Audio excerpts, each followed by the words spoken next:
Shalom saudara yang dikasih dalam Tuhan, puji Tuhan. Hari ini kembali lagi saya menyapa setiap umat Tuhan dimanapun Bapak Ibu Saudara berada melalui program Bible and Coffee. Saudaraku, saya rindu melalui program ini setiap kita umat Tuhan tetap terus berpegang kepada firman Tuhan, bukan kepada kenyataan yang kita lihat.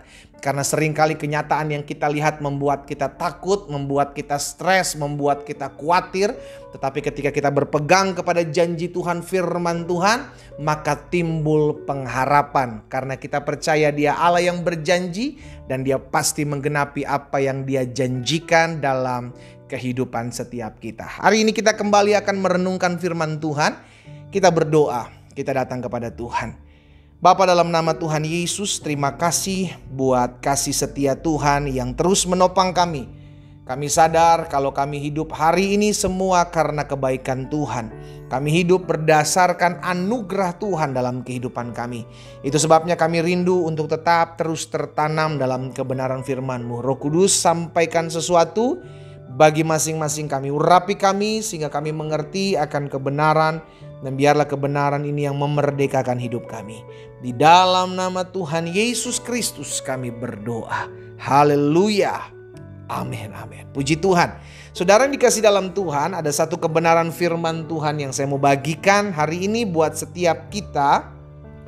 Di dalam Yakobus pasal yang kelima, Yakobus pasal yang kelima ayat yang ke-16. Saya percaya ada banyak dari kita sudah tahu betul tentang ayat ini ya. Karena itu hendaklah kamu saling mengaku dosamu dan saling mendoakan supaya kamu sembuh. Perhatikan kata saling di sini saudaraku. Hendaklah kamu saling mengaku dosa dan saling mendoakan. Berarti lebih dari satu orang. Saling mendoakan, saling mengaku dosa. Supaya apa? Supaya kamu sembuh.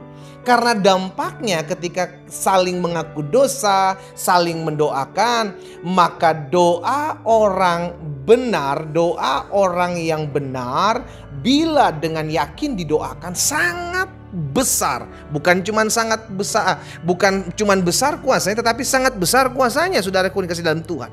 Ya, jadi hari ini kita diingatkan bahwa ketika ada kesatuan. Kenapa saya bilang kesatuan? Karena saling gitu loh. Saling mengaku dosa, saling mendoakan, saling menguatkan, saling mengencourage. Ada kesatuan. Di balik kesatuan inilah ada berkat-berkat Tuhan di dalamnya.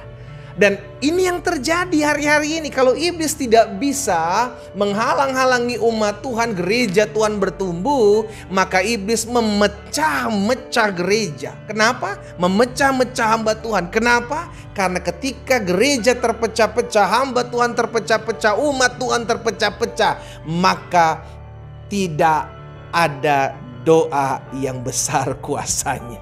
Loh, iya dong. Buat apa? Kan begini saudara. Kapan kita memiliki doa yang besar kuasanya? Ketika kita saling mendoakan.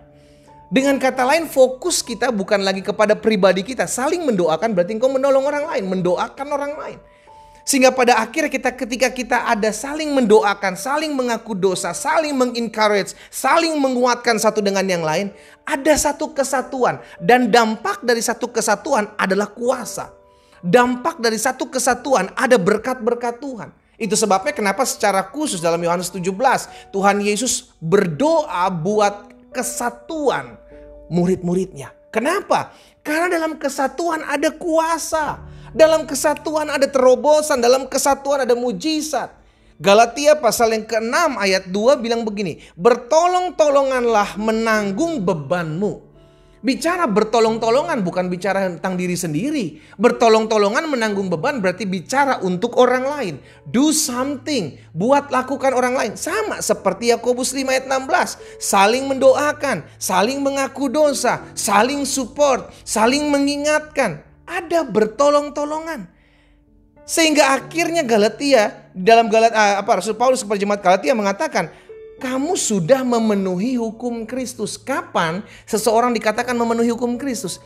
Ketika ada kesatuan di dalam. Ketika ada kesatuan di dalamnya. Iya. Kita tahu bersama dalam Mazmur 133, saudara dikasih dalam Tuhan, di mana ketika ada kesatuan, kesanalah berkat Tuhan curahkan. Hari ini kita diingatkan dimanapun saudara berada. Kita hari ini diingatkan bahwa kita mungkin punya kekurangan. Sama, rekan pelayanan kita, teman seperjuangan pelayanan kita juga punya kekurangan. Tapi bukan berarti kekurangan kita, karena kekurangan kita berbeda dengan kekurangan dia, lalu kita mulai menyerang kekurangan dia. Kita mulai bilang, saya yang lebih hebat, kamu kurang hebat. Saya yang lebih jago, kamu kurang jago. No, kita ada untuk saling bertolong-tolongan. Ingat, keinginan Tuhan Yesus adalah agar kita umat Tuhan bersatu. Tetapi keinginan si jahat, keinginan iblis, keinginan setan adalah membuat anak-anak Tuhan, umat Tuhan terpecah. Iya kan? Saling mementingkan dirinya, saling ego, saling berkata aku yang benar, kamu salah, aku yang paling bisa, kamu gak bisa. Karena apa? Karena kepentingan inilah yang pada akhirnya membuat umat Tuhan terpecah belah. Ketika umat Tuhan terpecah belah, maka iblis akan gampang menghancurkannya. Kenapa gampang menghancurkan? Karena umat Tuhan tidak bersatu. Ketika bersatu, iblis sulit menghancurkan. Tetapi ketika terpisah-pisah, terpecah-pecah, disitulah iblis mulai menyerang satu persatu. Hari ini kita diingatkan untuk tetap terus berjaga-jaga. Baik dalam Yakobus pasal 5 ayat 16 maupun Galatia 6 ayat 2. Ayo saling mendoakan, saling mengaku dosa. Ayo saling menolong, saling menopang, saling mengingatkan, saling support, saling apapun yang kita lakukan. Kita harus berjalan bersama-sama.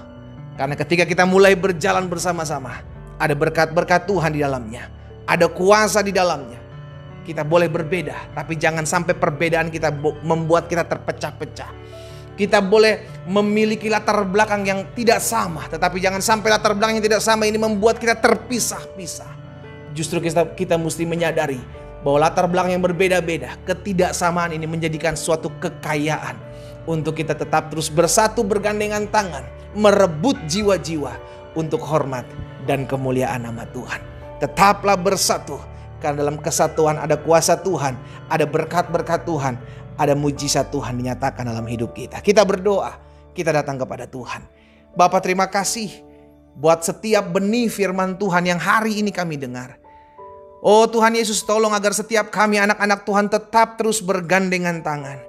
Karena kami tahu dalam kesatuan ada pemulihan, dalam kesatuan ada berkat-berkat Tuhan. Dalam kesatuan ada mujizat Tuhan. Kami saling mendoakan, kami saling mengaku dosa, kami saling support, kami saling bertolong-tolongan. Dan kami percaya Tuhan sendiri yang mengajarkan kepada setiap kami untuk tetap bersatu dan bergandengan tangan.